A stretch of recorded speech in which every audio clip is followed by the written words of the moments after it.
Olá, boa tarde. Bem-vindos a mais uma conversa do Festival Dias da Dança. Hoje, Hot Bodies e Clubbing, práticas para uma evasão possível. É a terceira conversa deste ciclo de conversas de dança iminente que se realiza online. Comigo estão Jonas Ilander, Rena Martins, também Lúcia Azevedo. Boa tarde a todos. Vou fazer umas curtas apresentações antes de passarmos à conversa. Jonas Ilander, criadores de Bate Fado, é um espetáculo em que procuram reinterpretar o fado, recuperando e também reinventando a sua dança original. Ainda podem ver o espetáculo online, ele estreou, mas penso que ainda podem ver online. O Rena Martins é criador de Viaduto. É uma peça inspirada no conceito de festa, tanto quanto sei, é mesmo inspirada numa festa que existiu efetivamente no Brasil. A apresentação do Viaduto ainda não aconteceu, acontece no dia 29, depois também fica online, podem ver online. A Lúcia Azevedo, a nossa convidada, é a mulher que dirige o Clube Lux em Lisboa. Ela normalmente gosta de ficar na sombra, por isso é um privilégio tê-la aqui hoje a dar a cara e a ajudar-nos a pensar e falar um pouco sobre estas questões, estas práticas para uma evasão possível. Antes de ir propriamente à conversa, queria deixar aqui o desafio. Podem deixar-nos questões, podem fazer perguntas, podem colocá-las já, podem esperar que a conversa decorra, mas façam. Está a ser transmitida em direto, por exemplo, no Facebook do DDD e podem, obviamente, deixar as questões. Queria começar então pelas práticas para uma evasão possível e começar pela Lúcia, sendo aqui a grande representante do clubbing. Lúcia, olá, boa tarde. Olá. Queria perguntar-te sobre os constrangimentos da pandemia e que constrangimentos é que a pandemia te impôs enquanto pessoa que dirige um clube. Que constrangimentos é que a pandemia impôs ao clubbing e aos hot bodies? Não parece haver muitos ultimamente. Não, a primeira fase, nós na primeira fase, inclusivamente, fizemos o esforço de manter o contacto com o público via streaming, e esse foi o grande esforço, não parar com isso, porque foi tudo tão repentino e também porque achávamos que passado 15 dias tudo iria voltar ao normal e depois passado um mês tudo iria voltar ao normal, até que fomos percebendo que a coisa seria muito mais longa. Foi um esforço mesmo grande de manter uma equipa coesa e unida nesse mesmo sentido, precisamente porque, quer dizer, o clube, tal como a dança, não é? Quer dizer, estamos aqui a falar de um local de encontro para os corpos se juntarem e imitarem e é um espaço de liberdade e de contacto e de repente transformar isso numa situação virtual, por muita saudade e vontade e energia que a pessoa tenha condensado, é completamente diferente, não é? Desta vez resolvemos não... Acho que chegamos aqui a um ponto em que todos nós, até por circunstâncias de trabalho, obrigados a estar tão distante e a haver tanta reunião virtual, decidimos que preferíamos então não fazer os streamings e, portanto, manter a música, tudo aquilo que nós tínhamos feito online para quem quisesse voltar lá, poder voltar à página do Lux e ter contacto com isso, e mesmo no YouTube, etc., mas não novamente promover, porque para quem está deste lado também é um bocadinho frustrante não podermos aceder ao público diretamente, não é? E portanto decidimos fazer uma outra coisa que acho que é do conhecimento de todos vocês, que é o diário, e portanto é quase o nosso corcunda que fala com o público, mas desta vez sem música. É como se os corpos que normalmente eram quentes agora estivessem todos frios e os clubes estivessem quase gelados pela ausência de público. Jonas Ilander, vocês já apresentaram a peça, eu vi online. Obviamente a peça, sendo sobre uma dança perdida do fado, da qual a maior parte de nós nem sequer tinha conhecimento, portanto também há aqui quase um trabalho de recolha etnográfica, acaba por ser também um pouco sobre essa ideia de celebração e de clubbing, digamos que numa outra coordenada de espaço-tempo e de cultura. Vocês já tinham a ideia para este espetáculo antes da pandemia? Sim, este espetáculo já está a ser maturado há quase 2 anos e a pesquisa já se iniciou há muito tempo, antes de entrarmos na parte mais prática. E felizmente que mesmo durante a pandemia nós criámos com o nosso grupo naturalmente o nosso clubbing e conseguimos sempre, como apanhou ali a altura da criação, conseguimos sempre continuar a avançar com o projeto. Agora daqui para a frente a turnê é que poderá ser mais afetada com o tempo que acontece. A pandemia criou constrangimentos à criação? Obrigou, por exemplo, a fazer alguma coisa que vocês tivessem planeado em termos até de coreografia? Sim, houve quase um protocolo de grupo, não é? Porque também naquela segunda levada da pandemia em fevereiro, em que a coisa ficou mesmo séria, Portugal estava no topo do ranking dos países com mais pessoas afetadas, criamos quase um protocolo de ter muito cuidado. Então foi mesmo uma coisa partilhada, esse cuidado pelo grupo, cuidado pelo trabalho, e nós também obrigou-nos, enquanto a nossa estrutura, com participar em alguns testes de Covid para criar um ambiente de trabalho seguro. Sim. Mas a partir daí dentro havia o tal clubbing que o Jonas estava a dizer, porque conseguíamos festejar o fato, porque ainda somos um grupo um pouco grande, e conseguimos todos festejar ainda. E há uma coisa que não se fala muito, que é o nosso grupo festejava dentro do grupo, estávamos todos testados e estávamos em residência, a dormir no mesmo sítio, mas há um constrangimento também que não se fala muito, que é o estado psicológico das pessoas, emocional, durante este episódio da nossa história, e isto, óbvio, que afeta toda a gente e todos os familiares, e isso foi uma coisa com a qual tivemos de lidar muito, e nesse aspecto emocional e psicológico também foi muito forte.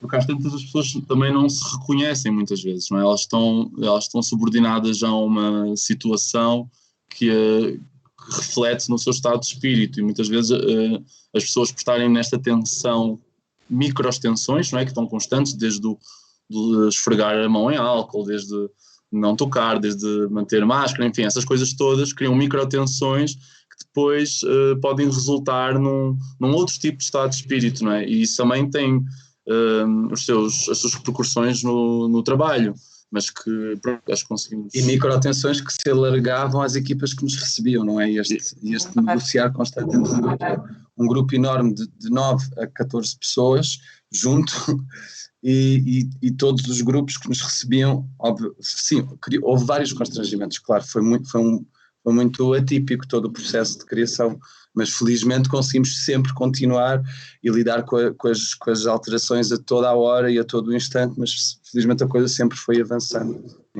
em condições aceitáveis, mais do que aceitáveis. Helena, coloco-te a mesma questão, a tua peça ainda não estreou, vai estrear no dia 29, a tua peça é mais sobre a festa propriamente dita, portanto acredito que também já existia antes da pandemia, suponho, ou já tinhas essa ideia, suponho que os constrangimentos no teu caso também se tenham feito sentir, porque de repente toda aquela ideia da liberdade e do encontro dos corpos num espaço público acaba por, não sei, estar sob a mira da lei. Para a gente foi uma mudança da água para o vinho, assim, porque a ideia inicial do espetáculo ia ser num galpão aqui no Cassi, aqui no Porto, e o público ia estar com a gente dentro do balcão, e não tinha, sei lá, frente, não tinha limite, né? Íamos todos dançar juntos. E aí ir disso para um palco é toda uma outra coisa.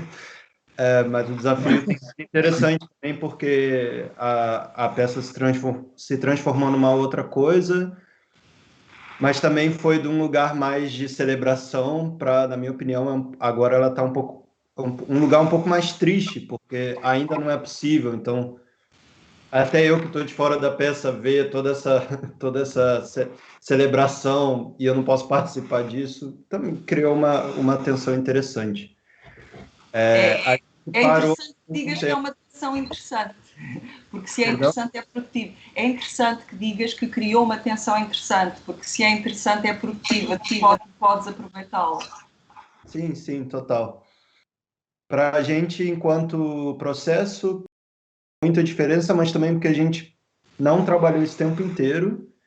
A última vez que a gente se juntou foi bem antes da pandemia começar, da primeira. E a gente ficou todo tempo sem trabalhar até agora. Então foi um gap assim enorme. E aí também quando a gente se encontrou agora foi, sei lá, muito bonito e muita vontade de estar junto. Foi uma festa, mas assim, milhões de restrições. A gente está ficando a quase 1 hora do Porto, numa quinta, enclausulados num Big Brother.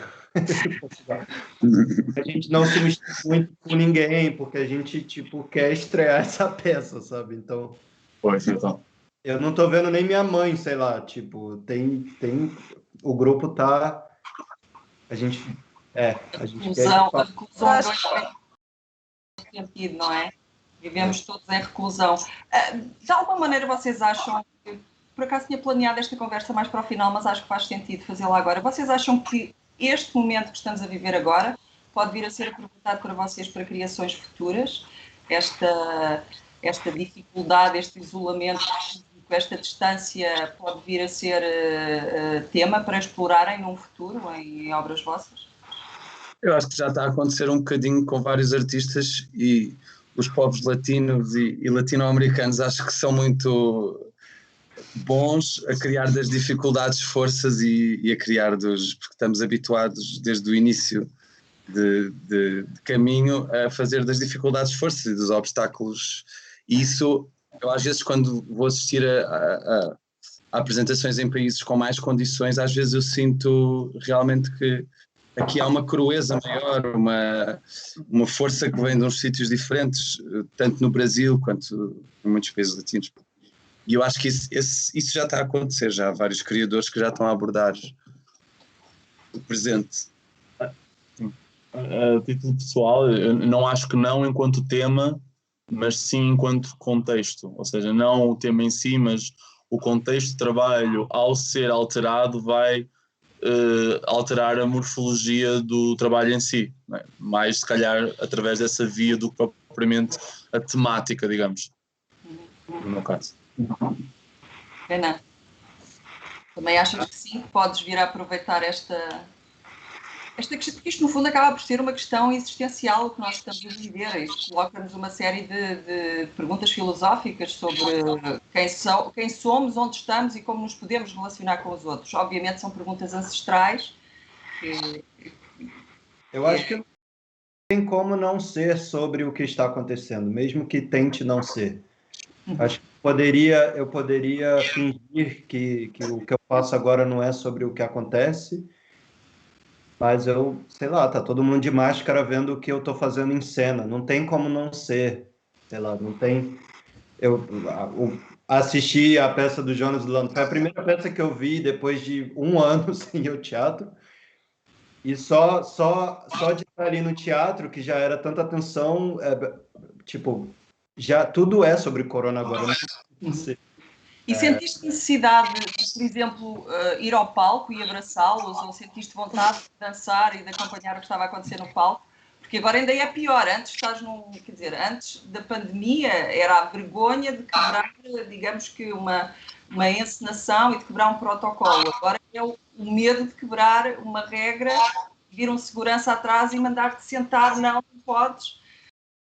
Acontece agora. Difícil não abraçar as pessoas que você não vê faz tempo no teatro. É difícil agora se encontrar e tá um pouco rever pessoas nesse espaço, né? Eu acho que esses espaços também são espaços de convívio. E o que é difícil agora é ter que ter essa parede entre nós, e para mim isso é o mais difícil. Também achas que é o mais difícil, Lúcia, onde as pessoas vão para se soltar, para ser felizes, para encontrar os outros, para se ver, eventualmente até para se encontrar, depende. Sim, aliás, eu ontem estava a vi só ontem o espetáculo do Jan Zelander e devo dizer que aquilo que o clubbing permite, né, que no fundo é o catalisador de experiêncis e de emoções e de beleza e de liberdade e de sedução, e eu vi isso tudo naquele espetáculo, não é? E portanto, era aquilo que eu estava a dizer antes de começarmos a falar a Jonas Zelander, quer dizer, de repente estava sempre a bater com o pé no chão, porque precisamente tudo aquilo que muitas vezes tu estás num clube e não estás a dançar, mas estás a ver alguém a dançar e só por estares até a ouvir a música e estares a ver alguém movimentar-se, tens instintivamente a necessidade de começares a mexer o teu corpo também, não é? E é um bocadinho isso que acontece neste momento quando se vê um espetáculo, nomeadamente com um espetáculo como o deles, que tem um ritmo tão forte e que há ali vários momentos que me transportam para uma pista de dança. Não é só é o escuro também, obviamente, mas mesmo as luzes que eles utilizaram. E tudo isso provoca também emoções e saudades, não é? De sentir todo aquele ritmo no corpo, mas numa pista de dança. Não sei se as pessoas... Acho que vai haver muitos receios, ao contrário de ir ver um espetáculo em que as pessoas estão sentadas e muitas vezes até achamos absurdo, porque é que um casal vai ver um espetáculo e tem que ficar separado com uma cadeira quando já vai junto, já vai em casal a um espetáculo. Não sei como é que será o regresso e se esse regresso vai ser assim tão sequioso. Claro que vai ser sequioso, mas também vai haver muito receio da parte das pessoas, mesmo com testes, mesmo com... A não ser que haja de facto aqui um controle pandémico, a vacina, que nos permita perder esse medo, não é? Porque lá está, senão vamos estar aqui a viver em bolhas, não é? Mesmo nos ensaios, como eles falam, estar tudo tão controlado, uma pessoa pensar que pode ter um passaporte que permita ir um dia, sair à noite, mas esse passaporte tem uma validade de 72 horas e no fim de semana a seguir, como é que é? Já não vamos sair, já não vamos poder ter essa experiência ou vamos fazer novos testes constantemente? É difícil pensar no futuro, sinceramente. Já que já estamos a falar no futuro, vamos por aí então. Acho que uma das possibilidades, e já que estamos contigo, Lúcia, uma das possibilidades que se avança e que tem sido mais ou menos discutida até internacionalmente é a marcação dos lugares no chão, numa pista de dança. O que, no fundo, acaba por ser um pouco semelhante àquilo que os coreógrafos fazem com os bailarinos, quando marcam, digamos que as tuas posições no palco. Todos nós ficamos a nossa posição no espaço quando estamos a dançar numa discoteca. Aí chegamos a uma coisa. Depois há uma série de ideias, que é a ideia da bolha na pista de dança, das pessoas dizerem não interferes no meu espaço, eu não gosto de pessoas que não me dão espaço, por exemplo, para abrir os braços, e há muito aquelas queixas das pessoas que precisam de, digamos que de uma área um pouco maior para expandir a sua felicidade. Mas nem sequer era tanto por causa disso, era mesmo do ponto de vista logístico, num clube, como é que isso poderia funcionar? Estás a imaginar, de repente, criares lugares marcados e obrigares as pessoas a dançar em line dances, como se fazia nas danças da corte, ou até no disco sound? Achas que isso, por exemplo, é uma coisa que alguém iria achar piada? Eu acho que estar por momentos... Claro que estamos a falar sempre de uma situação que, se calhar, imagina, na nossa pista de dança seriam 20 pessoas ali a dançar, mas obviamente equacionamos já muitas dessas hipóteses para permitir que haja essa liberdade. A questão aqui também se trata da viabilidade ou não de um espaço sobreviver com uma situação dessas, não é? Que é impossível.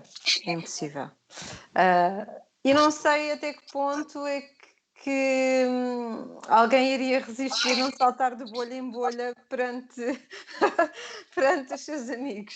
Isto é, provavelmente durante algum tempo iria funcionar muito bem, mas também faz parte de estares num clube a infringir as regras, não é? É para isso que nós vamos lá. Pois. Se calhar essa é que acaba por ser depois a grande questão aqui, é também a atitude à celebração, ao que histórico e culturalmente algumas sociedades, nomeadamente a ocidental, têm em relação às celebrações e à dança. Quer dizer, nós sabemos que as danças sempre foram vistas até na Idade Média como algo de maléfico, e há pouco já na Zelândia também falavam disso e das proibições das danças, o próprio fado, ao ter perdido a sua dança, que eles exploram agora no bate-fado, o tango também foi proibido, precisamente porque eram danças que não estavam, digamos que em sintonia com os bons costumes. Há movimentos revolucionários associados à dança e ao clubbing, como é o caso dos motins da Stonewall, que era um clube em Nova Iorque em 1969 e que depois se tornaram extremamente importantes para a luta dos direitos dos homossexuais, porque de facto o que acontecia naquele clube era que homens dançavam com homens e mulheres dançavam com mulheres e que não era permitido por lei. O disco sound depois também com, digamos que o seu culto pela dança e pela pista de dança, muito ligado à ideia de libertação sexual. Também podemos falar aqui do hip-hop e do breakdance, que tem também, digamos que, um cariz mais marginal, embora neste caso talvez fosse interessante lembrar que o breakdance foi mais ou menos desenvolvido para evitar que os miúdos andassem numa vida mais criminal e se dedicassem a uma atividade física que pudesse promover as battles dos grupos. Mas pronto, uma ideia, o que eu estou a tentar dizer é que historicamente houve várias tentativas de comportar a dança, de fechar, digamos que em formatos mais aceitáveis, socialmente bem comportados e aceitáveis. Um dos exemplos mais recentes disso pode ser inclusive a Criminal Justice Bill em Inglaterra nos anos 90, que por causa das raves ilegais que faziam, que provocavam reuniões espontâneas de pessoas em lugares que eram privados, mas estavam a ser ocupados, mas por causa disso foi criada uma lei que proibia a aglomeração de pessoas ao som de música repetitiva que pudesse facilitar o movimento.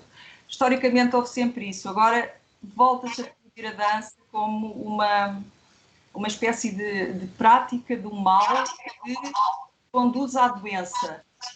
Isso merece-vos que tipo de reflexão? A dança é vista assim porque somos mais livres a dançar? Eu acho que também é de apontar que não é só a dança em si, é o contacto, não é? Portanto, a causa é o contacto e a dança é um magnetizador desse contacto. Eu acho que todas estas práticas que vieram de uma dimensão mais marginal, não é?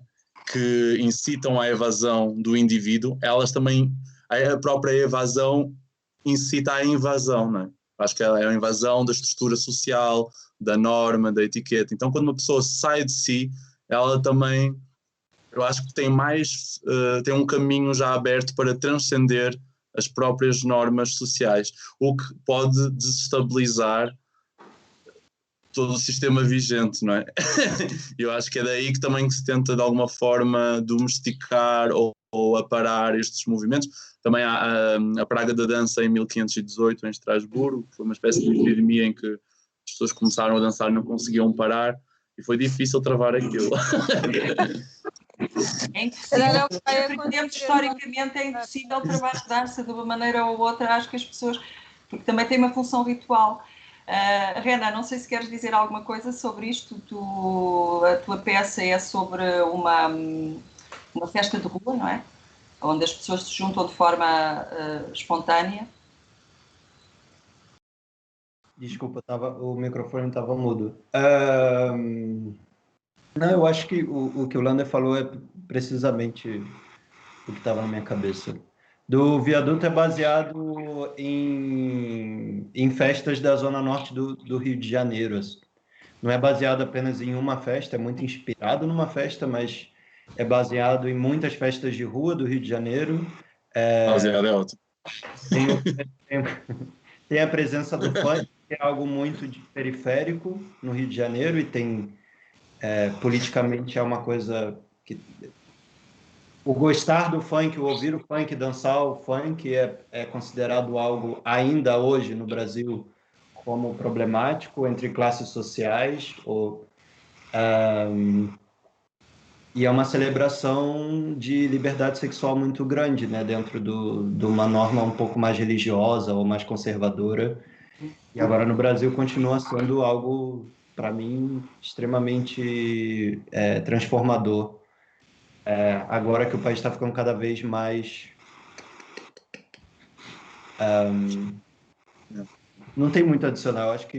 Sim. Não, os exemplos que deste de danças que foram proibidas eram todos exemplos de danças que vinham de uma franja muito marginal da sociedade, que vêm com um certo grito de revolta, de liberdade e de liberdade sexual, como o funk, para mim, é uma das histórias mais recentes do que aconteceu com o fado batido, ou do que aconteceu com o tango, ou do que sempre foi acontecendo com estas danças que tinham um cariz sexual, um cariz de revolta, também de fazer, de dar voz a uma franja da sociedade que normalmente não tem tanto espaço, e por isso é que os governantes desses lugares não acham muita piada e tentam abafar, e quanto mais isso acontece, parece que mais estes movimentos, como está a acontecer com o funk, se enriquecem, se espalham, se ganham força. Parece que acontece quase o oposto. Mas também domestica, não é? Eu não sei, o Renan também está mais dentro da cena do funk brasileiro. Sentes que o funk ficou mais domesticado no Brasil? Porque antes havia...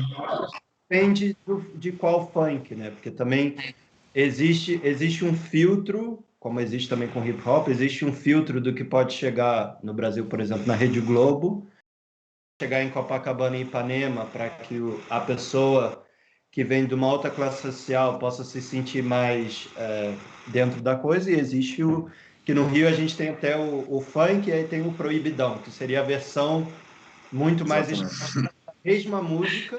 Proibidão? Proibidão é bom. Proibidão.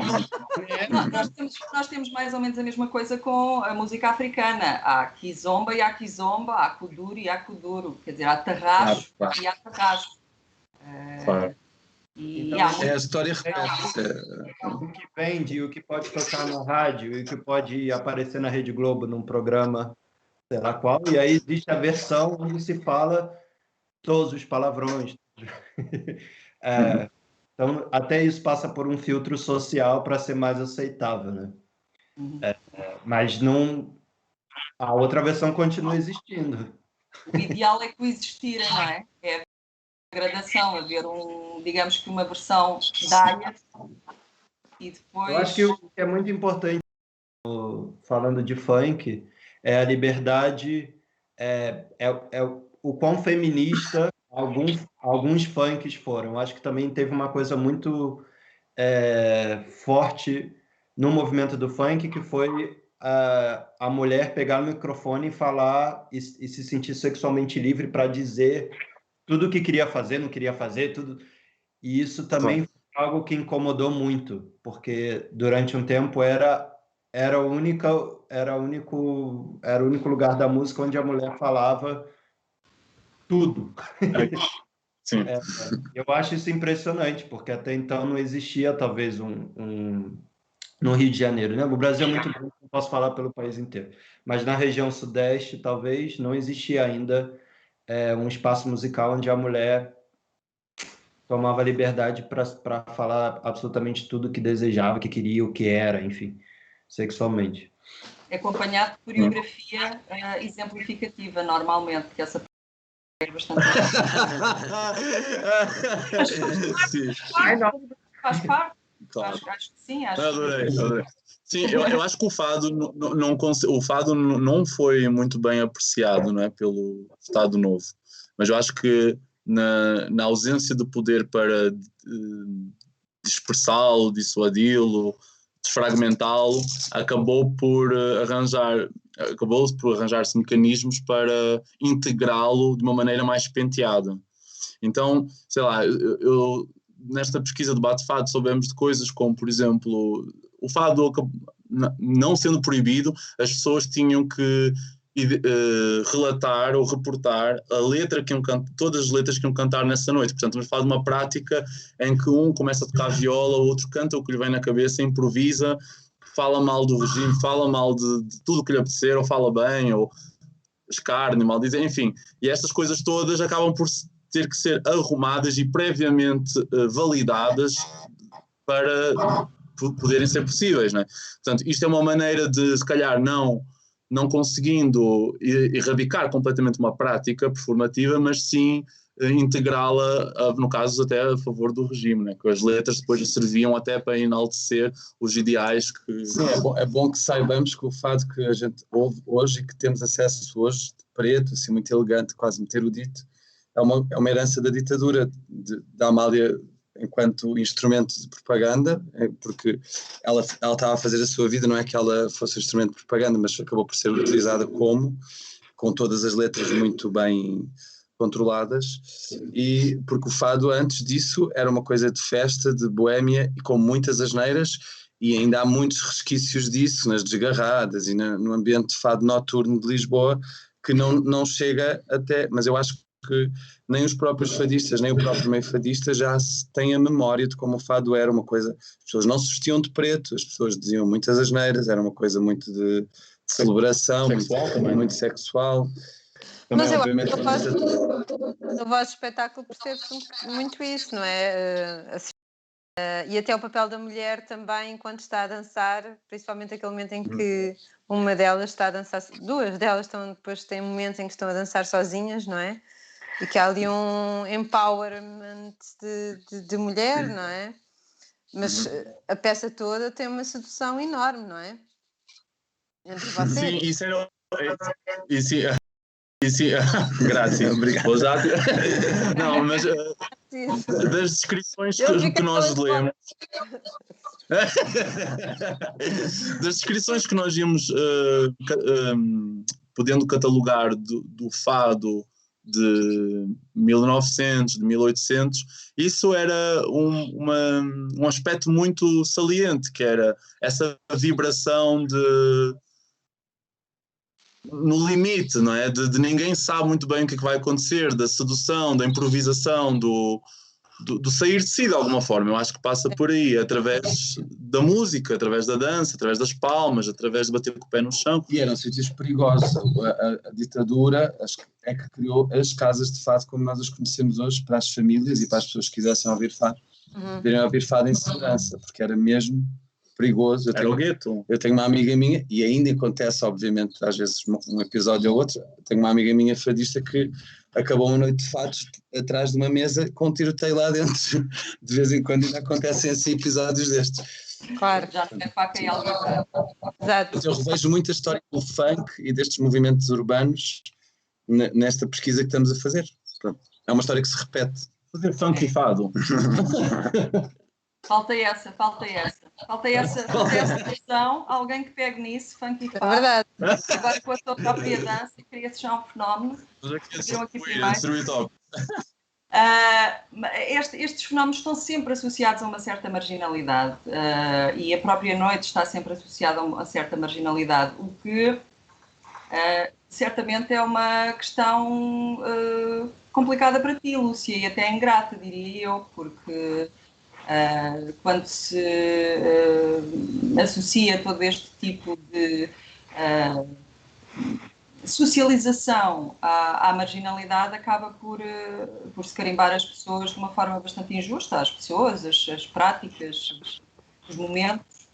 Claro, mas eu prefiro não pensar nisso. Isso é um problema? Achas que esse, por exemplo, é um problema? Eu acho que esse problema vai sempre existir, não é? Enquanto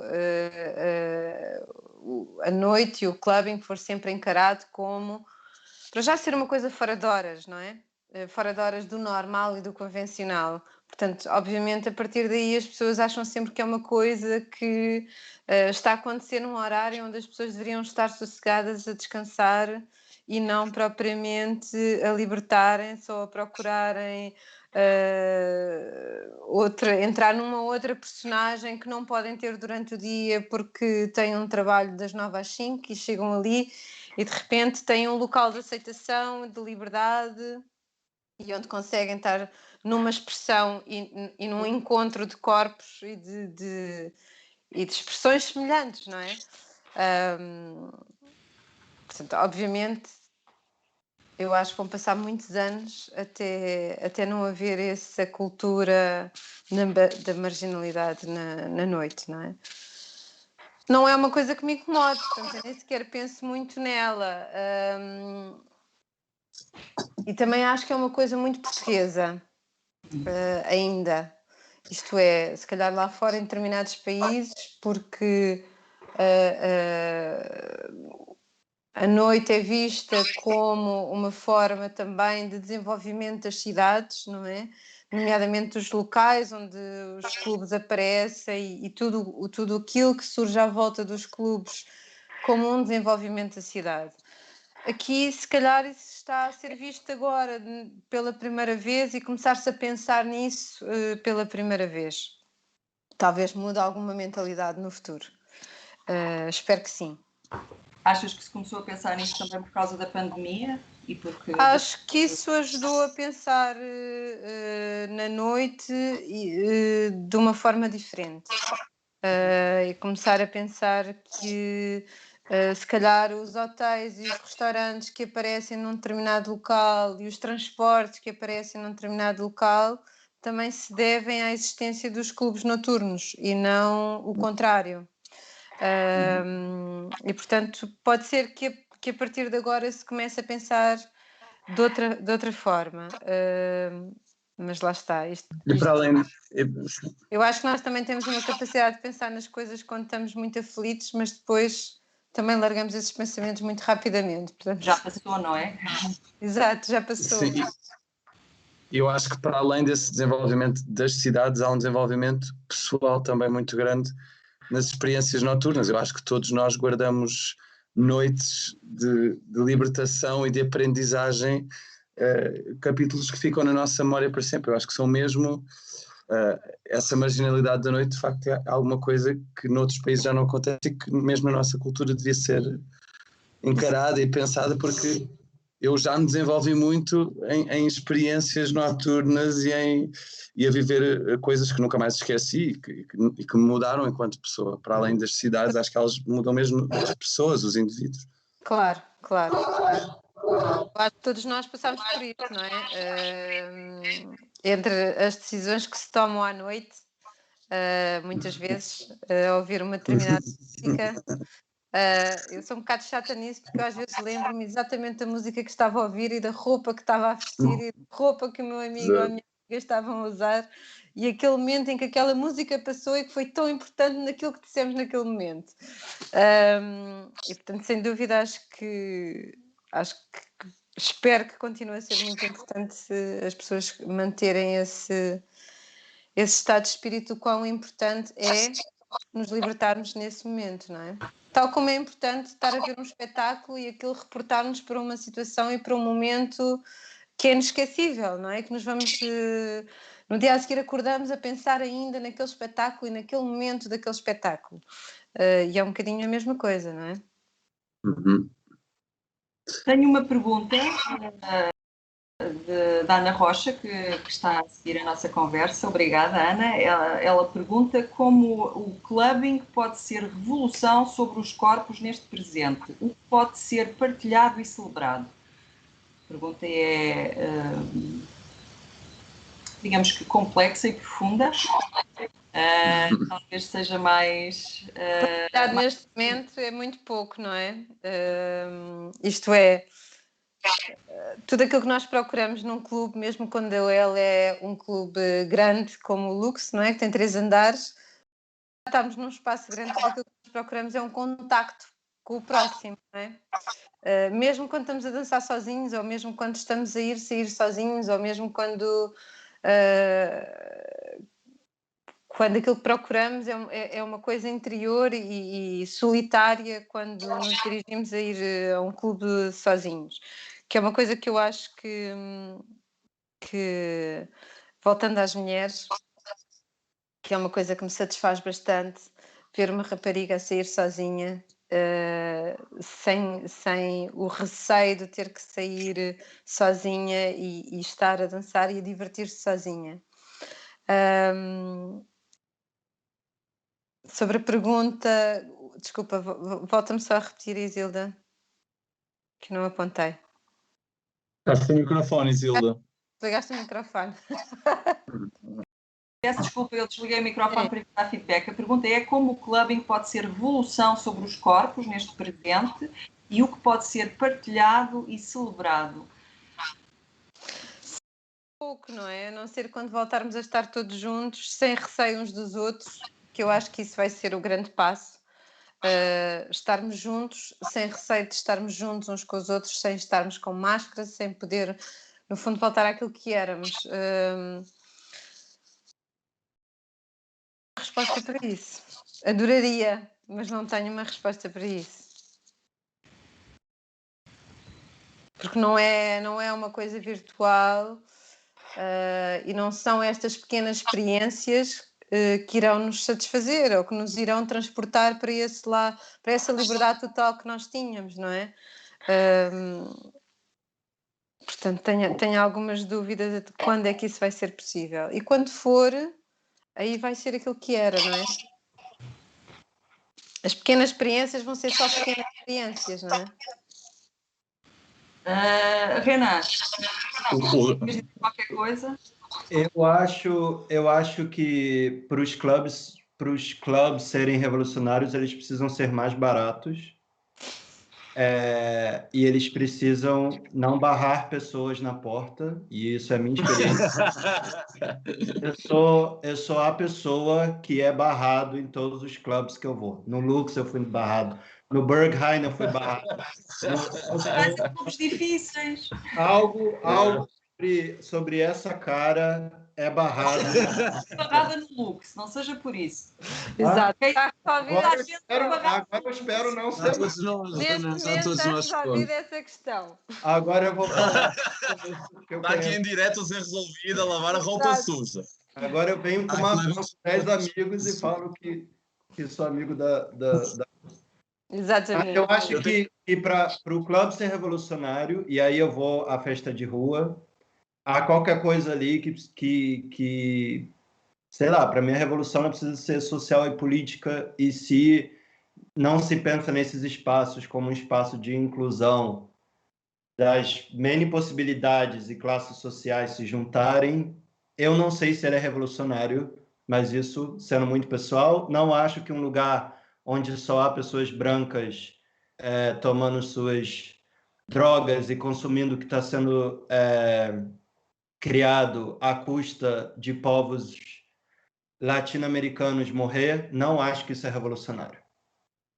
E para mim um clube na Europa é a festa de muitas pessoas usando suas linhas enormes de cocaína. Eu não acho que isso é revolucionário. Mas é só na Europa?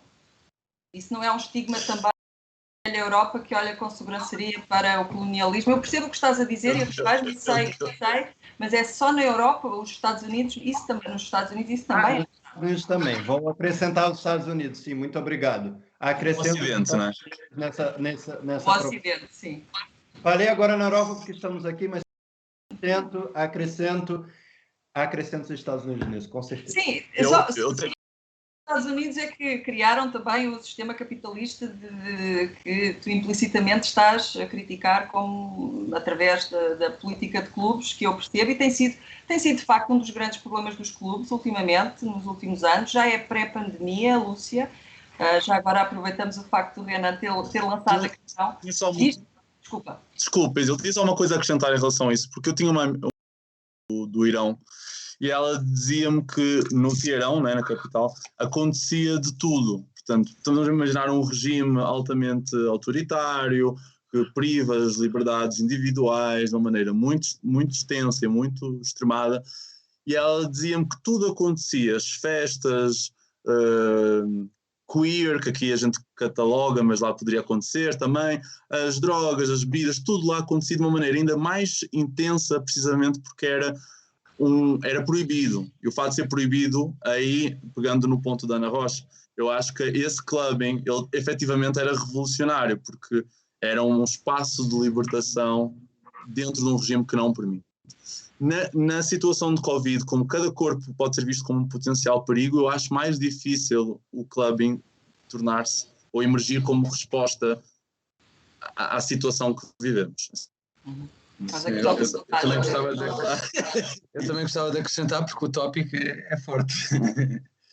Por exemplo, durante toda a minha juventude em Lisboa, eu sempre frequentei clubes não só de brancos. Eu ia imensas discotecas africanas, a festas de eletrocúmbia. Eu acho que isso também, a discotecas gay, eu acho que essa revolução também existe na Europa, e a discoteca branca com os riscos de coca também existe no Brasil. Eu acho que existe um pouco por todo o mundo, dos dois, e também depende muito do sítio para onde tu escolhes ir. Eu acho que, óbvio que se calhar na Europa existe mais, porque se calhar existem menos afrodescendentes, que estão todos mais ali em Lisboa. Se calhar no resto do país não existe tanto, mas eu acho que é um bocadinho geral dizer isto, mas eu percebo que aqueles episódios aconteçam, como eu também já no Brasil, em Copacabana, já fui festas com estas características que o Renan está a dizer. Acho que não é uma coisa só do Ocidente, acho que é uma coisa que está em todo o lado, e estes dois polos,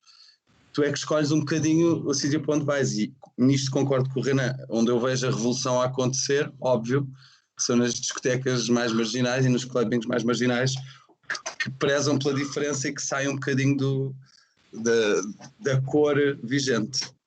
Mas quero colocar esta questão à Lúcia, porque estando aqui também a representar um clube, que digamos que é a vertente mais institucional da coisa, e trazendo para a conversa uma outra coisa, que é o safe space, que dificilmente acontece em festas de rua.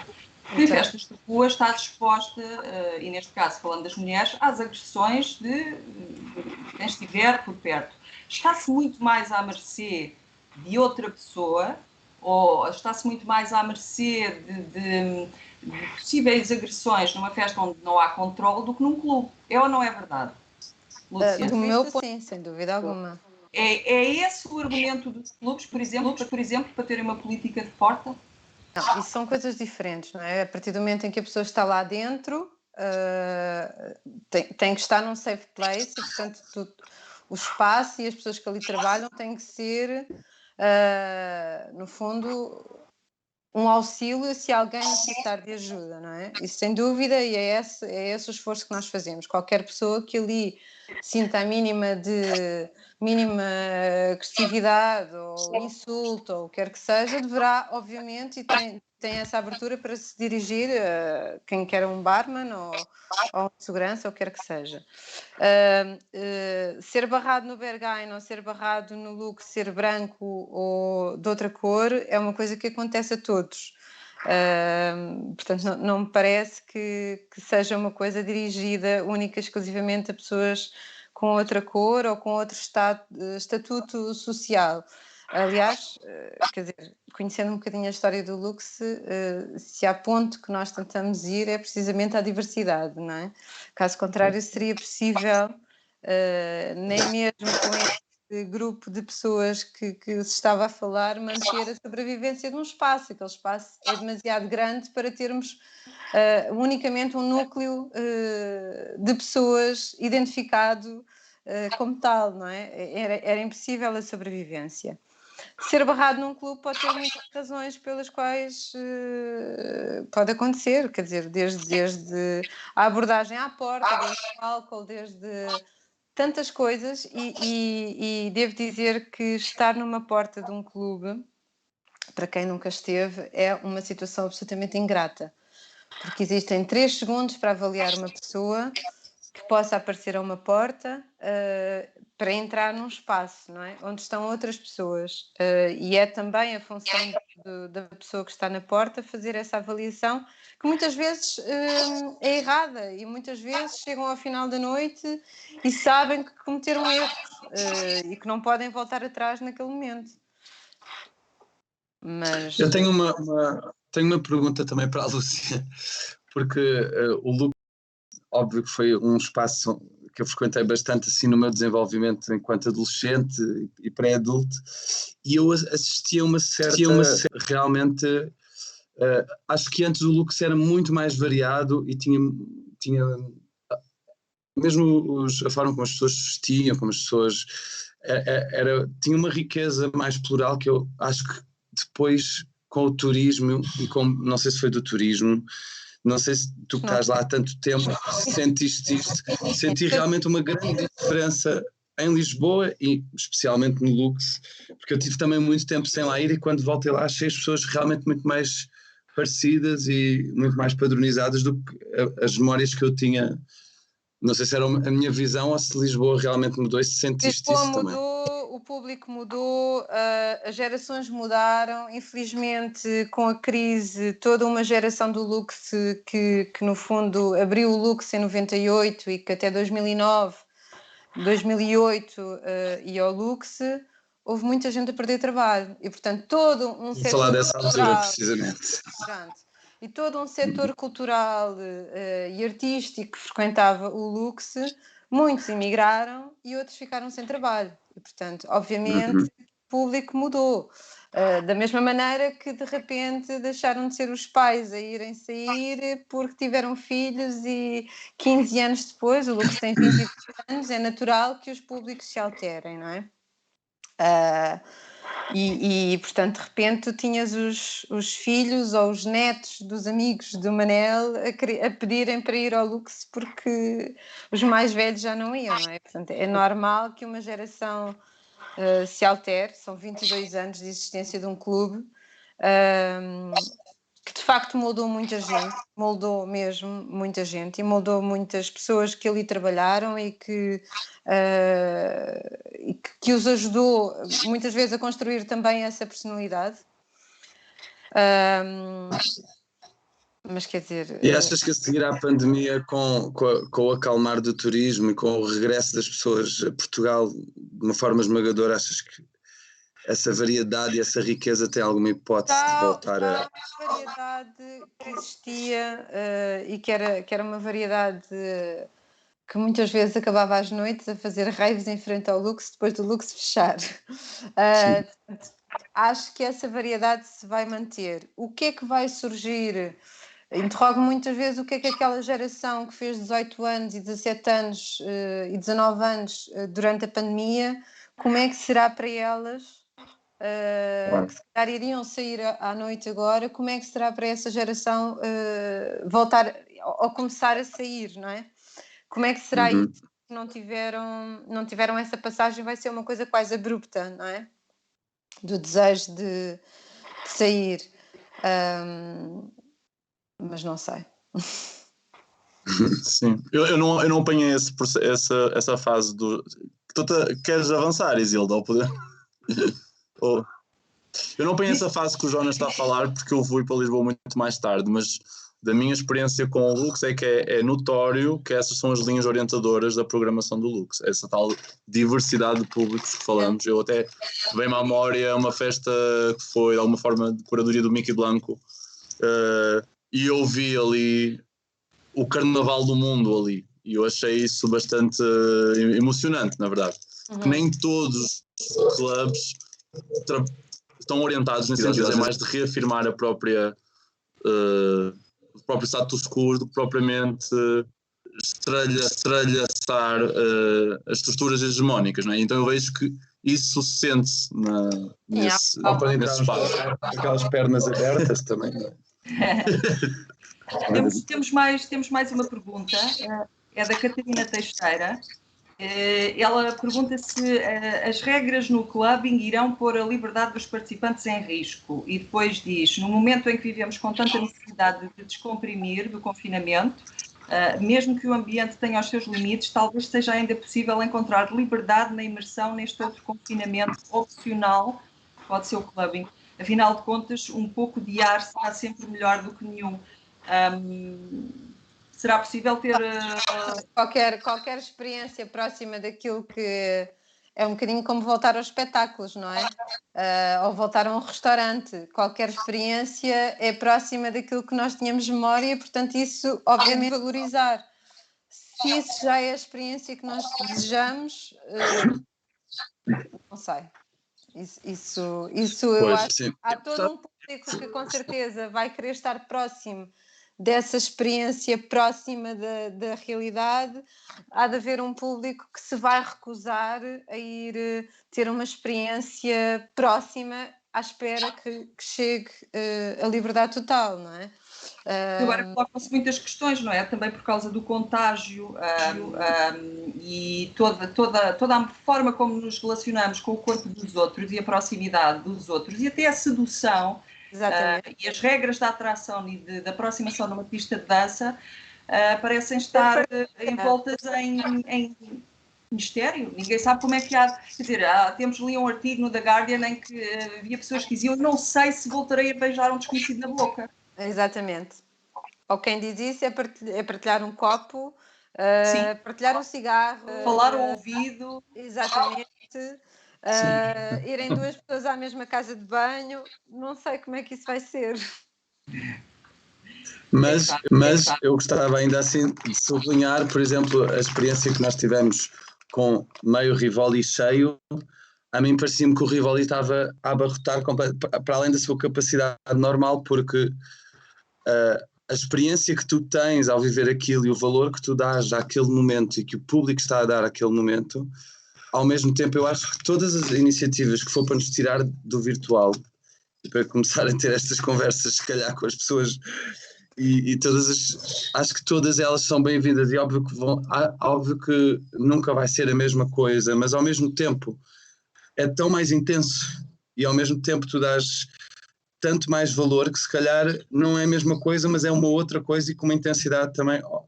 Acho que qualquer coisa que sirva para abrir o luxo, mesmo que as pessoas vão dançar em quadrados, óbvio que eu não sei se isto é sustentável a longo prazo, claro que não é, mas acho que temos que dar esses pequenos passos e que não podemos viver assim num medo e em frente a computadores para sempre, porque isto... e a Lúcia tocou ali num ponto muito importante, que é as pessoas que se estão a formar da sua vida adulta e que estão a iniciar a sua vida adulta nesta altura, com todos de máscaras, isto realmente para a formação de uma pessoa naqueles anos. Portanto, eu acho que tudo o que seja para dar um passo em frente deve acontecer. Não comprometa a segurança coletiva. Mas acho que temos que ir tomando aos poucos esses riscos e...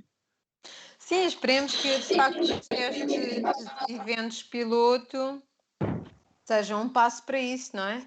Que de repente comecem a permitir que determinados espaços, mesmo fechados e que não sejam ao ar livre, possam permitir 50 pessoas primeiro juntarem-se, e depois 100, e depois 150, e depois 200, até percebermos como é que conseguimos efetivamente controlar os contágios, não é? Renan, queres dizer alguma coisa sobre esta questão da possibilidade das regras limitarem a liberdade das pessoas? Eu ter dito algo da outra... Diz. Sendo dito anteriormente, desculpa. Fala. Só eu que não vejo o Renan.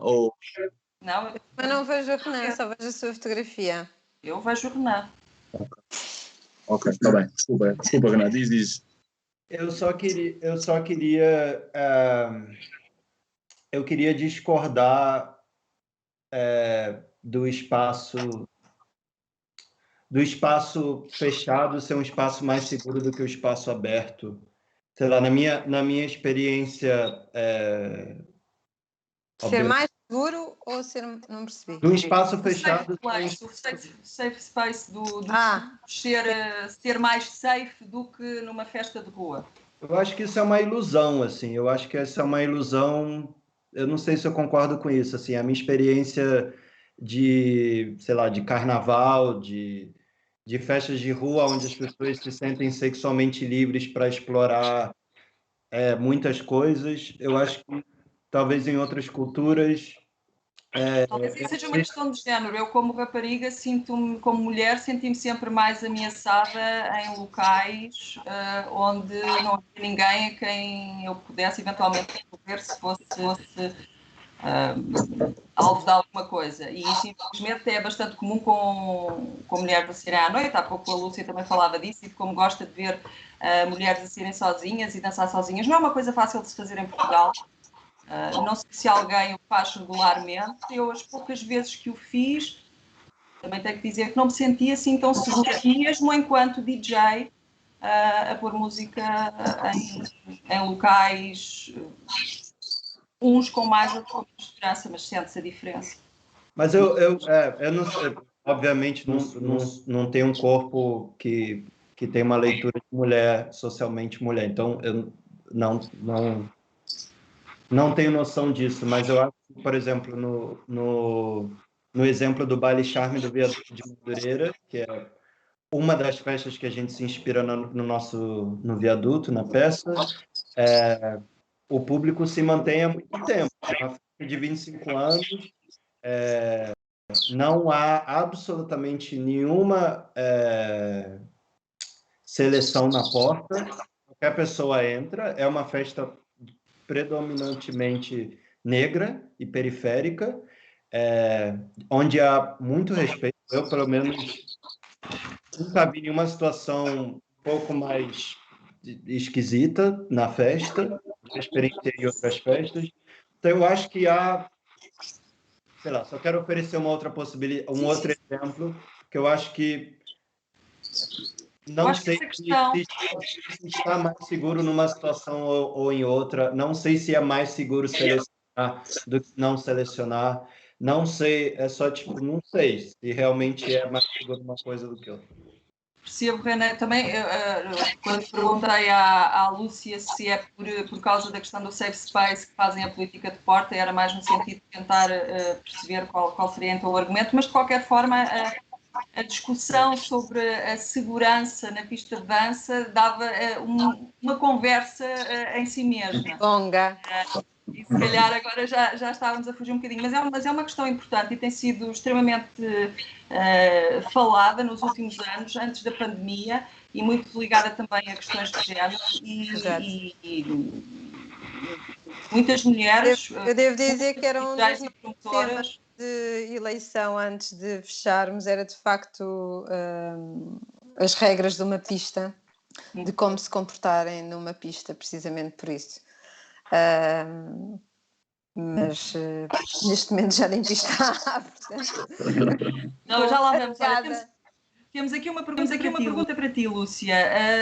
Obviamente o Lux é um clube, mas não tem programação só de clube, não é? Enquanto isso, eu vou pôr o meu computador a carregar, porque estou a ficar sem bateria.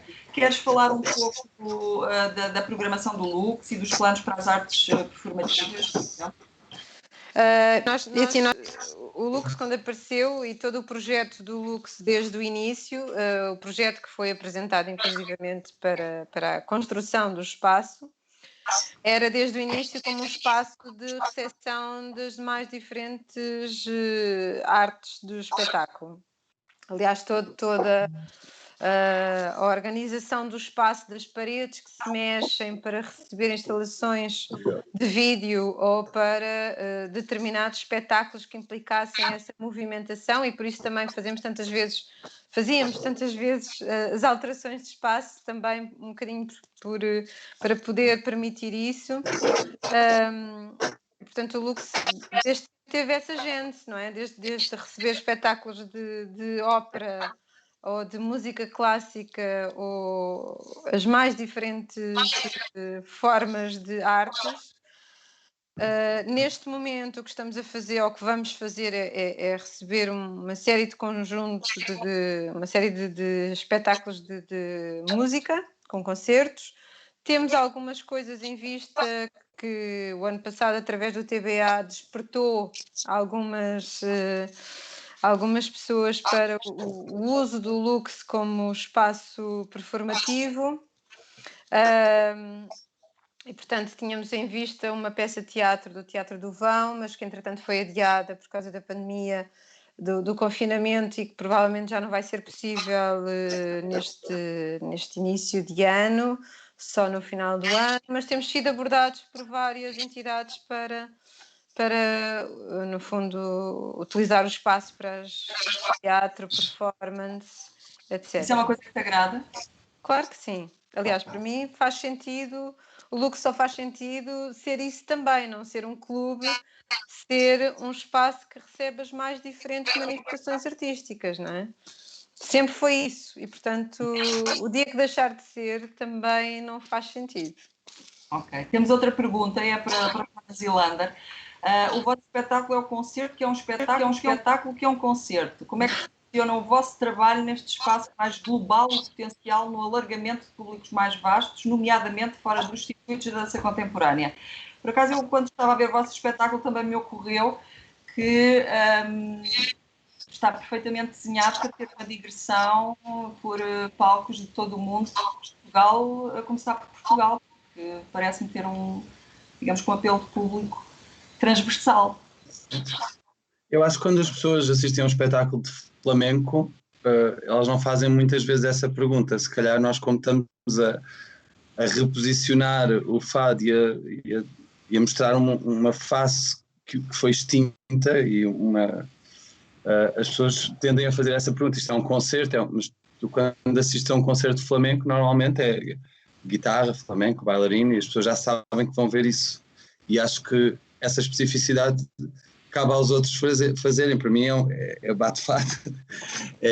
Não é só um concerto, não é só um espetáculo de dança contemporânea. E também não é diria que seria um apelo a um público maior, ou é a especificidade do projeto em si que pode abranger diversos públicos, tal como temos outros espetáculos como o Coin Operated, que é dirigido para museus ou espaços, até inclusive fizemos no Lux, mas ou seja, a especificidade do projeto implica os seus contextos também, não é? E creio que o Bate-Fado, por estar nessa posição híbrida, poderá perfeitamente circular em circuitos mais relacionados com a música e simultaneamente ao circuito que costumamos fluir, que é o da dança contemporânea. Ou seja, isto para dizer que não foi intenção alargar o público instrumentalizando o fado. O caminho é o inverso. O fado já existia nas nossas vidas desde há muito tempo, e já nos perguntavam desde há muito tempo porque é que não fazíamos uma fusão entre dança e fado, e nós nunca fizemos porque na altura nem sequer sabíamos que o fado já tinha tido uma dança, e todos os livros de história começam a falar do fado através da dança. Todos aqueles que são mais reconhecidos e aqueles que estão mais no início, que são os pilares para os livros de história do fado, eles começam a falar do fado através da dança, porque o fado era efetivamente uma dança. Antes de ser cantado, ele até era mais dança do que cantado. E, portanto, o processo é mais o inverso. Sabemos que o fado está muito relacionado com a nossa identidade e que isso comunica muito com as pessoas, e o texto e as letras e a sonoridade é uma coisa que as pessoas já estão muito habituadas a ouvir. Já agora queríamos fazer uma pergunta sobre as letras dos fados da vossa peça. A autoria das letras. As letras são recolhas transformadas por vocês? Há um misto, há duas letras minhas. Eu vou lançar também um álbum agora como cantautor, o primeiro passo assim nesta direção, brevemente em maio, junho, antes do CCB, antes da apresentação do Bate-Fado no CCB, eles vão estar mais ou menos conectados, e há duas músicas que foram compostas, porque este projeto ele surgiu com a composição de uma música que falava de fado batido, e depois essa letra é que levou ao conceito da peça e à semente. E as restantes letras são clássicos do fado, já muito antigos, algumas até que já não existem sequer estou-me a lembrar do fado Liró, que é muito engraçado, porque há Há três sítios no mundo onde o fado existe de raiz, que é Coimbra, Lisboa e Rio de Janeiro. E, inclusive, no Rio de Janeiro ainda há um último reduto onde o fado se dança. E este fado liró que eu estou a falar é de 1902, 1903, e ele estreou no Brasil, foi feito por brasileiros, mas também foi muito celebrizado cá numa revista portuguesa, e foi um hito naquela altura, no início do século XX, e eu compus uma letra da Severa e do Conde Vimioso a dançarem em cima de um balcão, a baterem fado em cima de um balcão, e é um fado que já nem sequer existe no repertório fadista que estamos a repescar e a reinterpretar. Há este diálogo dos dias de hoje e Renan, tu também trabalhas em parceria com um produtor de funk na peça, no Viaduto? Sim, o Francão é um músico do Rio de Janeiro. Ele trabalha com funk, música eletrônica, hip hop, rap, sei lá, é uma mistura tão grande. E a gente começou a nossa colaboração em 2018, em Viena, no Impulse, partilhando um workshop, um processo juntos, que foi aonde começou o Viaduto a ser flertado, quando a gente começou a flertar com a ideia do Viaduto. E o trabalho é uma junção desses dois mundos, que são super complementares, e uma linguagem que é muito, sei lá, muito comum para nós dois, que somos do Rio de Janeiro, né? Temos também uma pergunta para ti. Quando transpões para o palco algo que se inspira na rua e que agora não pode ser, o que existe de ficção e nostalgia nessa transposição?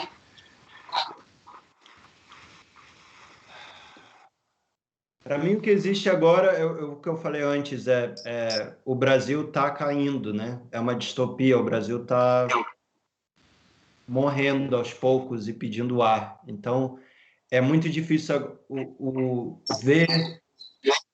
poder estar de fora e apenas existir, apenas assistir isso em cena, é quase assistir um grito de socorro. Tem alguma coisa sobre ver esse tipo de dança nesse momento que não faz sentido e que é muito forte. Sei lá, toda a leitura da coisa mudou muito, mas eu acho que mudou não só pelo corona, mas mudou pelo que é o corona no Brasil nesse momento, com o presidente que nós temos e como ele olha essa situação. Então, é muito complexo agora ver esse trabalho, ver essas pessoas dançando música brasileira, o funk na sua frente. Dirias então que é um pouco de ficção e de nostalgia? É ficção porque é teatro, né? Sempre é ficção, não é real. O nosso trabalho é transformar aquilo que é real em sensação para você sair mais ou menos com a mesma sensação, mas não é real. O real é ir para uma festa, o real sei lá, é sentar num bar e alguém começar a cantar o fado e alguém começar a dançar, não sei. Ou o real é ir para um... mas também não sei o que é real e o que é real. Mas sim, desculpa, Renan, sendo que na proposta original essas margens, não é? Essas fronteiras estariam muito mais diluídas, não é? Porque, se me lembro, tu disseste, a proposta inicial era o público estaria convosco, não é? Numa espécie de festa. Portanto... A experiência original seria mais sensorial, eu acho. Seria mais de suar, de estar com os bailarinos ali, de poder talvez dançar, participar. Isso agora não é mais possível. Mas a tentativa de fazer com que as pessoas, de uma maneira sinestésica, tentem sentir a mesma coisa, a tentativa está lá, mas eu acho que é possível. Talvez você tem que estar ali na cadeira, contido, dentro da sua máscara. Não sei, essa tensão agora também é o potencial para o trabalho. A gente está trabalhando a partir disso agora. De uma maneira, senão o cinema não tinha sobrevivido tantas décadas, não é? Ou seja, esta nossa ligação através da internet, que parece assim meio incipiente e fria, na verdade, se calhar ainda tem muito por onde se desenvolver para conseguirmos, de facto criar emoções e laços uns com os outros, porque pelo menos temos essa ideia do cinema, não é assim tão impossível em corporalidade, ou seja, o facto de não haver um equivalente físico nos comover. Mas não se esquecendo que o cinema foi feito para o cinema, não é? Sim, e claro. O que a gente faz foi feito para uma experiência ao vivo. Eu acho que altera de uma maneira tão radical que eu nem consigo... Sim, o cinema consegues fazer plano, consegues plano, consegues filmar de cima, consegues ver de baixo, consegues ver a ponta da unha. O palco não foi... Eu devo dizer que por acaso estava com algum receio porque ainda não tinha visto nenhum espetáculo online, foi a primeira vez que vi, estava com algum receio de perder essa experiência porque tu estás sentado numa cadeira e tu consegues ver tudo, não é? Os pés, o outro ator que está lá ao fundo e que ninguém está a prestar atenção porque estão todos os outros ali à frente de cena, e não foi uma experiência assim tão má. Não é a mesma coisa, obviamente. Foi muito emocionante, por exemplo, no fim, ouvir o bater de palmas. Foi quase como se estivesse ali também a bater-vos palmas. Isso foi super emocionante porque... Mas não foi assim... Eu percebo o que é que a Isila está a dizer, não é? Quase estarmos ali num espectador de cinema. Obviamente que era muito melhor estar ali a ver-vos em cima do palco ao vivo. Mas não foi assim tão mal a experiência online de ver um espetáculo. Fico contente de ouvir isso porque eu sou um verdadeiro pessimista. Eu também. Pessimista, resistente, tudo.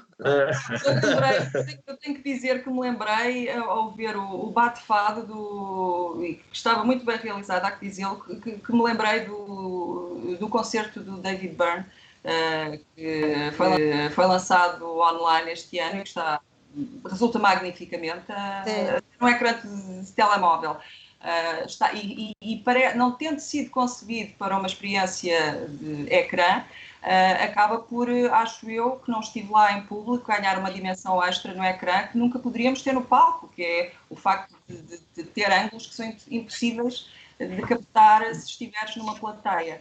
Portanto, se calhar eu acho que sou otimista em relação às possibilidades de comunicação que estes constrangimentos criaram, muito embora ainda estejamos todos, se calhar, num patamar muito incipiente, porque tivemos que fazer tudo muito rápido, não é?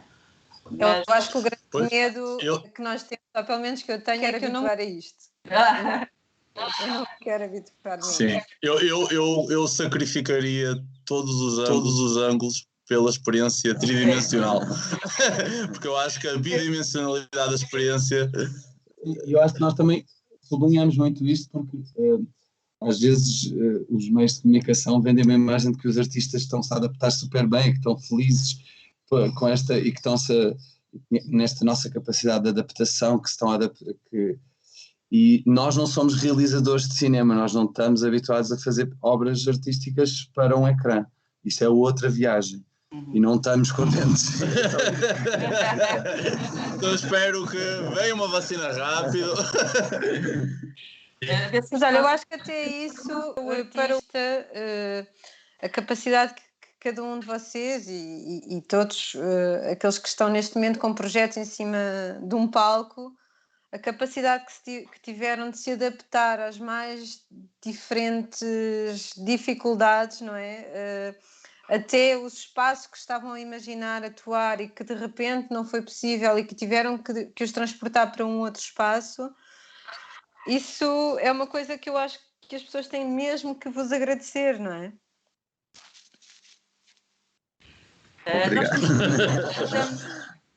Estamos a aproximar-nos do final da conversa. Lembro que ainda podem colocar questões, se quiserem. Estamos à conversa com o Jonas Ilander, também com a Rana Martins e com a Lúcia Azevedo. Estamos a falar de hot bodies e clubbing, práticas para uma evasão possível. Agora, já no final, se calhar, ia lançar um desafio aos criadores, que era, imaginando que era possível criar... ou melhor, que era possível não, que era preciso criar novas regras de comportamento na pista de dança, até que ponto é que vocês, enquanto criadores, estavam disponíveis para oferecer um manual de instruções para quem fosse dançar num clube ou numa festa, onde fosse? Ou seja, eu não sou a pessoa mais indicada para criar um manual de bom comportamento. Então eu com certeza... Eu agradeço as dicas, porque nós andámos a trabalhar muito nisso. Essas dicas.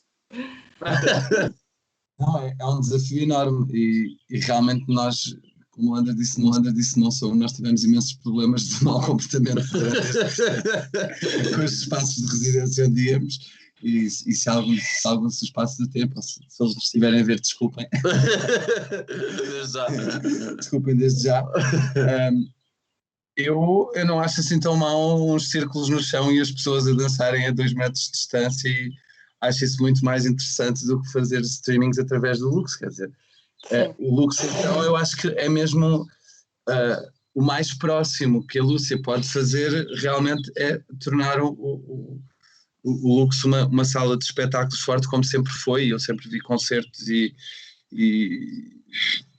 das mais variadas naturezas e acho que ele sempre teve isso e agora se calhar está a ficar ainda mais forte, mas para mim dançar em círculos de repente com 2 metros de distância com um copo não acho muito mais perigoso do que estar num restaurante de porta fechada às vezes, como eu já vi números de pessoas com as mesas se calhar que às vezes que nem estão a 2 metros de distância, não acho que seja mais perigoso e não percebo porque é que isto ainda não foi aplicado aos espaços noturnos. Pessoas, se calhar, envolve-se. Eu acho que tem muito a ver também por ser um setor que ainda não é pensado da mesma forma que todos os outros setores.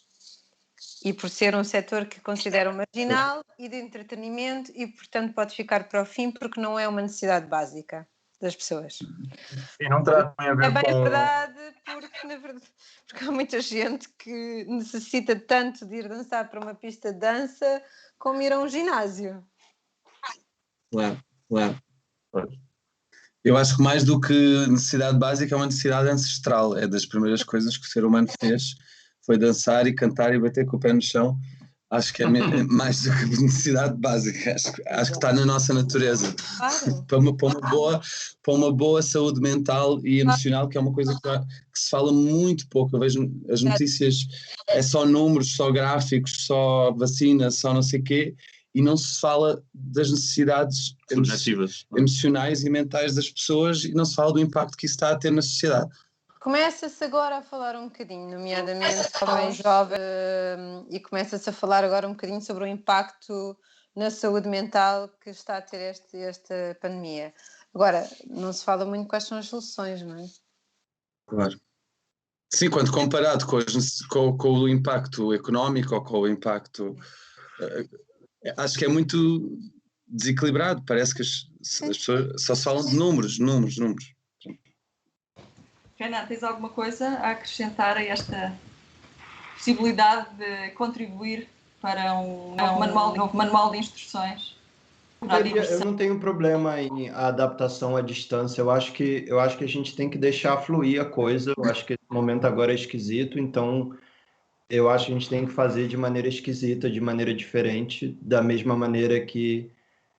Eu acho que eu sou do achar que, pelo menos aqui no contexto europeu, talvez, dá para fazer com que as coisas continuem de maneira segura, dá para criar situações onde que, de alguma segurança, as coisas possam continuar. Obviamente, no Brasil hoje já é outro contexto agora. Eu não teria o problema de estar distante, eu não teria problema de... Eu acho que o importante é continuar fazendo. Talvez tenha que mudar um pouquinho como faz, mas eu acho que o deixar de fazer, acho que aí é que as pessoas começam a enlouquecer, porque, como a Lúcia disse, tadinha a Lúcia que não está mais aqui... Ok. O entretenimento, sei lá, como as pessoas usam essa palavra, é essencial para as nossas vidas.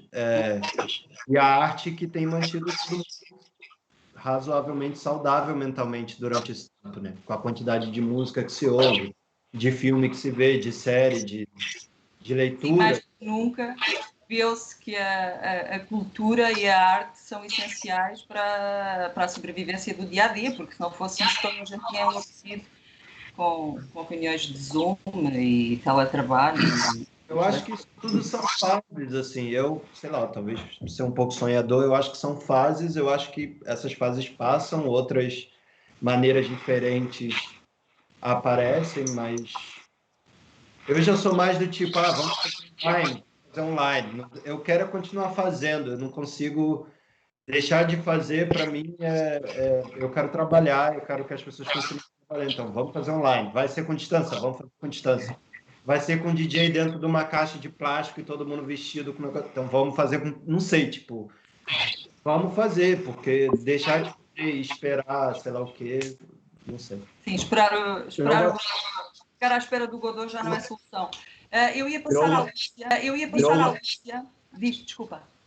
Eu agora lembrei-me que quando estive em Hamburgo, no Kampnagel, é um teatro que eles faziam organização de públicos, ou seja, se eu e o Jonas vamos juntos ver um espetáculo, nós ficamos na mesma cadeira. Portanto, é tudo feito previamente, de forma que nós, se vamos juntos, podemos perfeitamente estar em cadeiras muito próximas, não é? Não sei se poderia ter círculos de várias dimensões, pessoas, sei lá, casais, em vez de ser uma pessoa por círculo, mas ter círculos de dimensões diferentes e pessoas que se calhar venham juntos. Não sei se isto é viável, não é? Porque depois de repente qualquer grupo pode vir junto e dizer que está tudo bem, não é? Mas sei lá, pode ser, se calhar não um círculo por pessoa, mas ter assim essa dimensões diferentes. Que tudo isso são questões que depois nos ultrapassam a nós, não é? Isto é... são questões de saúde pública e que, portanto, têm que ser respondidas por muita vontade e por muita tentativa de assegurar qualquer... ou tentar que não haja mais ínfimo contacto e experiências sem contágios. Há um dilema que é a Direção-Geral de Saúde que autoriza esse tipo de coisas. Claro. Não, estamos aqui em brainstorming. Para todos os efeitos, a dança está proibida num espaço como o Lux. Sim. Uma festa da espuma com álcool em gel. Já pensei nisso também. Festa do álcool em gel. Exato, e das pernas partidas. Não sei, vamos ver. Acho que aqui há um lado em que os dirigentes têm de facto também pensar neste ponto não como uma questão marginal, mas sim como uma questão de saúde mental também e da necessidade que as pessoas têm de se encontrarem e de estarem juntas e de se tocarem, de haver um contacto e de haver um espaço de liberdade. Mas é de facto uma questão de saúde pública, não é? Mas, Lúcia, o Lux tem, estamos a 3 minutos do fim, o Lux tem de facto já algum manual?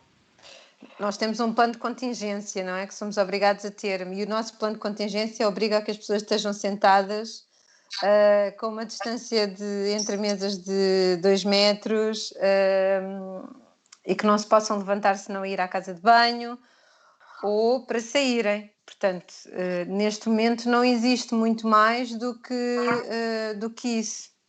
Não existe uma possibilidade e eu espero que estes testes, estes eventos piloto sejam o início de se chegar a um ponto qualquer de trabalho conjunto. Mas ainda é cedo. Ok. Última pergunta, é um comentário, na verdade o comentário tem a ver com o que o Jonas estava a dizer há pouco, mas acho que pode servir para todos. Quando dizias que os artistas não são realizadores de cinema, nem têm que ser, na verdade podem ser imaginadas parcerias entre os artistas, entre várias áreas artísticas, não é? E também podem nascer novas formas e novos projetos. O que é que te parece isso? O que é que vos parece enquanto artistas essa nova possibilidade que se abre agora com o audiovisual e com o streaming e a multiplataforma? Isso é uma coisa que vos interessa ou depois acaba por cansar e desperta? Eu adoro cinema e adorava fazer mais cinema. Eu acho é que ele nunca irá substituir o palco. O palco é uma experiência completamente distinta de ver um filme.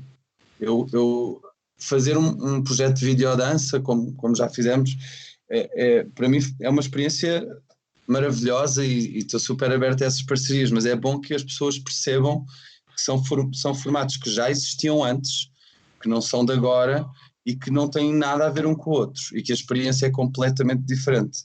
E embora vocês se calhar tenham recebido o calor do público, da estreia e aquele passo que estávamos ali todos juntos e de repente o teatro depois de 3 meses está fechado, vocês viveram se calhar 6% do que foi de facto aquilo, porque aquilo foi um momento, assim, as primeiras palmas para nós ia para lá do espetáculo e tem muito a ver com isso. No nosso E tem caso, muito a ver com a experiência ao vivo. Sim, eu se calhar preferiria se calhar tentar imaginar uma possibilidade mais segura de ir ao teatro, se calhar fazendo mais récitas, por exemplo, com menos pessoas, mas manter o formato em si, não é? Dentro, ou seja, torná-lo seguro, que é o que já está a acontecer, não é? Aliás, no teatro não há assim grandes indícios de contágio, não é? Não há assim propriamente uma... Porque a parceria com o realizador para fazer dança não é nova. O que, Lúcia? Desculpa. Com o público, não me parece que tenha existido ao longo deste tempo todo em que houve espetáculos contágios com o público. Poderiam ter existido em algumas companhias entre atores, ainda é mais facilmente controlada, não é? Portanto, com toda a certeza um espaço seguro a ir. Eu tenho mesmo que apressar agora, Renan, já estamos mesmo no final. Devia-te acenar a cabeça enquanto o Jonas e o Lander falavam, mas queres dizer mais alguma coisa? Eu concordo com isso, eu acho que são formatos diferentes, é super incrível agora poder descobrir esses formatos e colaborar, mas um não substitui o outro, concordo. Eu acho que o que a gente tem que pensar para frente, na minha opinião, é como transformar essas situações em lugares seguros para a gente continuar fazendo o que já fazia, porque eu acho que é seguro, é uma questão de prioridade, porque ainda não encaixa na minha cabeça que eu posso passar 10 horas num avião ou 10 horas num trem, mas eu não posso passar 1h30 num teatro. Ninguém ainda vai conseguir me convencer que isso faz sentido. Então, eu acho que é aí que está o problema. É verdade. Ou que possa ir à igreja, mas não posso ir ao teatro, não é? Como aconteceu. Há muitos argumentos falíveis em toda esta onda de proibição dos espetáculos e, neste caso, da dança. Chegámos ao final da conversa, a ideia era discutirmos um pouco o que é que são os hot bodies e o clubbing e as práticas para uma evasão possível nesta uma realidade estranha em que vivemos. Tenho que agradecer ao Jonas e Landers e Bate Fado é o espetáculo deles, podem ver online no site do Festival DDD. O espetáculo do Renan Martins, o Viaduto, estreia dia 29 e depois também fica online. Connosco esteve também a Lúcia Azevedo. Obrigado, Lúcia. Lúcia Azevedo. Obrigada.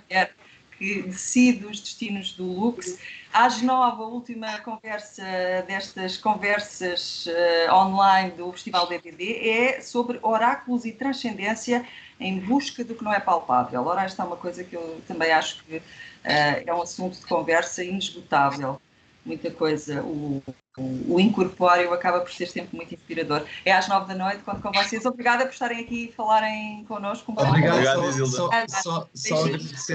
Só agradecer à Joana o facto de ela ter traduzido tudo em língua gestual. Acho que isto é maravilhoso. É maravilhoso termos tido. Obrigado, Joana. Bravo, Joana. Obrigada. Renan, eu vou fazer uma visita quando quiseres ir ao Lux. Obrigado. Obrigado. Estamos online. Não estaremos online.